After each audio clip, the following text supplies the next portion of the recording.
Operation सिंदूर के बाद भारतीय सेना ने जो बदले में कार्रवाई की, उससे डरकर अब पाकिस्तान न्यूक्लियर हमले की धमकी दे रहा है। और इसमें भारत की जो रणनीति है उसे सुनकर तो आप वास्तव में चौंक जाएंगे। और कैसे न्यूक्लियर हमले से भारत बचाव करेगा, ये भी इस वीडियो में जानेंगे। देखो, बहुत कुछ चला इस वक्त जियो पॉलिटिक्स में, और विदेश मंत्री एस जयशंकर ने किस प्रकार प्लान बनाया न्यूक्लियर हमले को लेकर, ये भी जानेंगे। देखो, खबर सामने आ रही है, पाकिस्तान से कैसे निपटेगा भारत। एस जयशंकर ने बताया तरीका, न्यूक्लियर ब्लैकमेल पर कही ये बात। विदेश मंत्री एस जयशंकर ने शुक्रवार 23 मई 2025 को कहा कि भारत आतंकवाद को कतई बर्दाश्त नहीं करेगा और परमाणु ब्लैकमेल के आगे कभी नहीं झुकेगा।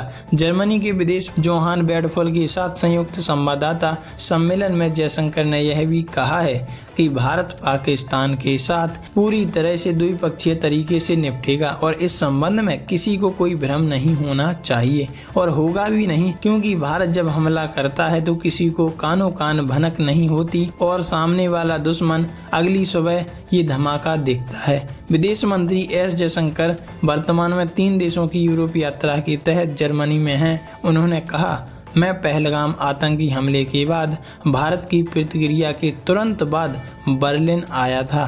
मैं आपको यह बताना चाहता हूं, जो मैंने उस संदर्भ में बेडफुल को बताया। भारत आतंकवाद को बिल्कुल बर्दाश्त नहीं करेगा।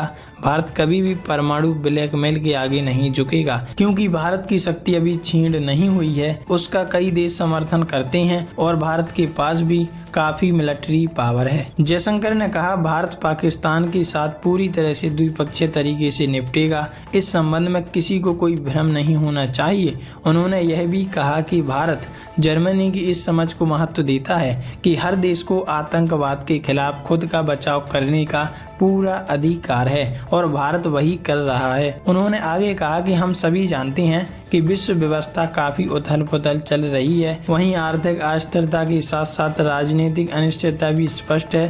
प्रौद्योगिकी, विशेष रूप से AI द्वारा उत्पन्न चुनौतियां हम सभी के लिए प्राथमिकता का विषय हैं। इसका उत्तर अधिक लचीली और विश्वसनीय आपूर्ति श्रृंखला बनाने और वास्तव में डिजिटल डोमेन में गहरे विश्वास और पारदर्शिता को बढ़ाने देने में निहित है। विदेश मंत्री ने कहा कि यह स्पष्ट रूप से मजबूत आर्थिक और लोगों के बीच संबंधों और सबसे महत्वपूर्ण एक मजबूत राजनीतिक प्रतिबद्धता और रणनीतिक समझ के नेतृत्व वाले रिश्ते पर निर्भर करता है।